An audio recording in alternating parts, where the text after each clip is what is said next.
Hello everyone, my name is Chase Chappell and welcome to Module 4, Retargeting Strategy. And today we're going to be going over the retargeting strategy as a whole, what audiences are included with it, and the pixel events you want to use for retargeting, and then as well the testing budget that we will use. And when we have pixel events, we want to make sure that before we launch retargeting, we have enough pixel events to retarget. And especially with iOS 14 being here and that being out now, that's one of those things that can take away from your retargeting audience. So you want to make sure your audiences are big enough, and from the data and the research we've been doing, we found that page views over 2,000 is, as long as you have more than 2,000 page view events, that's a good start for retargeting. And then for content views, we're looking at 1,000 plus, add to cart 500 plus, and then purchase retargeting 300 plus. And a purchase retargeting is essentially you retargeting an audience who's already purchased from you and you offering them additional items that you might already have or additional services. You're essentially upselling them, cross-selling them, or selling them a product that they might have already bought from you before, except you're trying to get them to buy it for somebody else. So when we look at our pixel events, you want to go into your actual ads manager, go to your pixel, and look at your events to see how much data you have. Because it's really important that we have the right amount of data in order for us to really start with retargeting testing. And in this case, the view content looks like it's at 8.8 thousand in the last 28 days, so that's fine with us. Retargeting for the add to cart has about 2,200 add to cart, so that's also a great metric.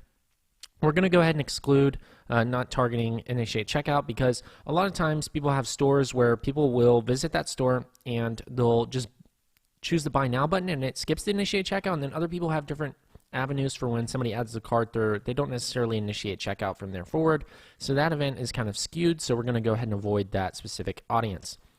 And then for purchase, we're going to also retarget that if they have over 300 plus, and in this case we have 394, so therefore we're going to create an audience. So let's go ahead and get into it. You're going to go to your ads manager, you're going to hit create, and we're going to start with a conversions campaign, and we're going to go ahead and choose continue. We're then going to turn on our naming templates like we had previously. This is not going to be a CBO campaign. This is just going to be our retargeting. And then what we're going to do is hit next. We're going to choose website because that's where we want people to go. We're going to choose our pixel, and we're going to choose our purchase conversion event. We don't want to optimize for anything other than purchases. There we go. Now we're going to set our daily budgets to 5, because keep in mind, it's very likely you'll reach this entire audience very quickly, so you don't really need a very high budget to begin with on retargeting. In this audience, we're going to go ahead and exclude purchase 180 day, because if they've already purchased, we don't want to have to retarget those people. And then we're going to do include, and we're going to start with our page view audience if we have one. So custom audience, and we're going to go ahead and do a page view. Let's hit create custom audience. We're going to do a page view 180 day.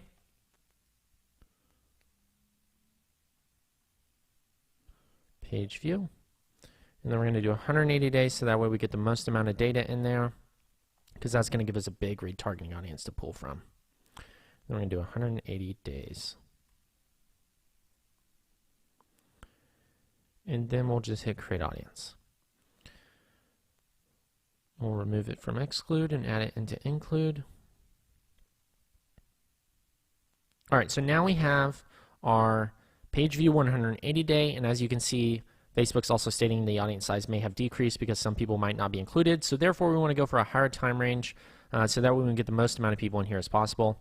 And then what we're going to do is we're going to go ahead and look at leaving our audience targeting open here. Don't change any the details here unless you have other locations that you're actually going to be going after. We don't in this case. It's just going to be US for us, so we're going to leave that. The rest of this we're going to leave alone, and we're going to continue going down here. We're going to leave automatic placements on, conversions yes, and then we're going to make sure this says 7-day click and 1-day view. All right. And so everything is now finished. We'll turn our template on, and page view 180 day is there. And that is our first retargeting audience. Now we'll go to the ad level and we're just going to delete this ad, and we'll be coming back in a different module talking about what types of ads you want to include in retargeting versus cold and so forth. Now we're going to duplicate this specific ad set. And the reason we're duplicating it is because we want to split out this data, because if you combine your retargeting audiences, what can happen is the algorithm then optimizes to show it to the person who's most likely to convert, yes, but you're missing out on people who've recently added to cart, which you want to make sure you're getting in front of those people sooner rather than later. So you want to make sure that you're dedicating budget to each step of the funnel. That way you can guarantee that you're getting in front of people at the most relevant times. So for add to cart, we're going to go ahead and hit create new, custom audience, do website. And if you have over 300 conversions on add to cart, then great in the last 30 days, because that's the audience we're going to go with. If you don't have over 300 in the last 30 days, then just make your time frame bigger until you do. And if you have 180 day for your add to cart and you still don't have 300 add to carts, then don't create any audiences until you do. That way you can guarantee the best success for yourself. Add to cart, 180, actually nope, 30 day, and then we'll just hit create audience.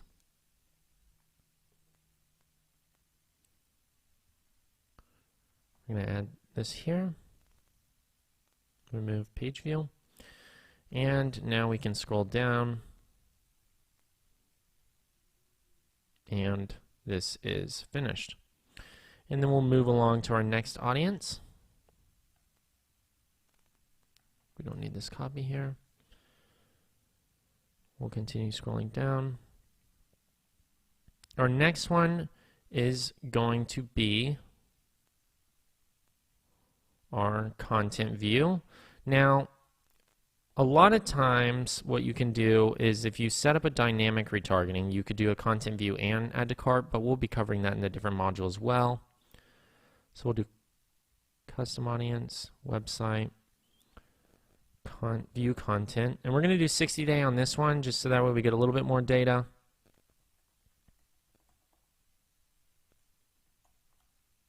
That way we're really covering all bases here. And create audience.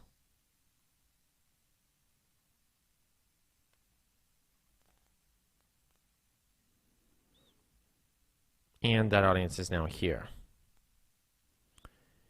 And then finally, what we're going to do next is we're going to duplicate this audience one more time, and we're going to create our purchase 180 day. And essentially we're covering one, we're covering a higher part of the funnel, and two, we're covering a lower part of the funnel, which is retargeting people who've already purchased before, which is really great for us because now we can get people to buy multiple times. So this is a purchase 180 day, and we're not excluding anything here because these people have already purchased before, so we want to make sure that we're now just solely going after them, because people buy from brands multiple times. You're doing a great disservice to yourself by not retargeting people who've already purchased from you in the past. They're already customers of you. They've already enjoyed the product or service that you provided them, and they might want to recommend it to friends, family, leave a review on your ad. They might even want to purchase again for themselves.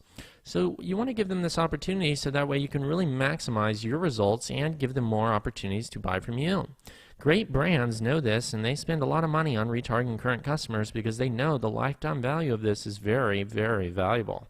And so you really want to focus on this if you want to be a great Facebook advertiser. Many people forget this audience and never cater to people who purchased from them in the past. And that is a heavy mistake. So once you've added the purchase 180 day, you can go ahead and remove these words that say copy, just so that way it's all clean. And these are the 4 audiences that are ready to go for retargeting. Now, we're going to talk more about optimizations in another module. We're also going to talk about advanced retargeting audiences such as dynamic in a later module as well. So stay tuned for those videos because those are going to have some very specific and detailed audiences that we're going to actually cover on how to create them, what ways they play a factor in getting good results for you, and audiences that you might have never heard of that you can actually test that perform really well in retargeting. So just to recap what we covered in this video, we just covered the retargeting strategy for the initial 4 audiences for testing, the pixel events we're going to use for retargeting, the testing budget, so that way you know if you can create a retargeting audience. And if you don't have enough events, try to extend your total time range, whether it's a 30-day, 60-day, 90-day, or 180-day, so that way you can get enough pixel events. And if you don't have enough pixel events even at the 180-day range, go ahead and hold off on creating a retargeting until you have enough events, because otherwise your ads might not deliver. So in the next video, we'll be covering more advanced strategies here.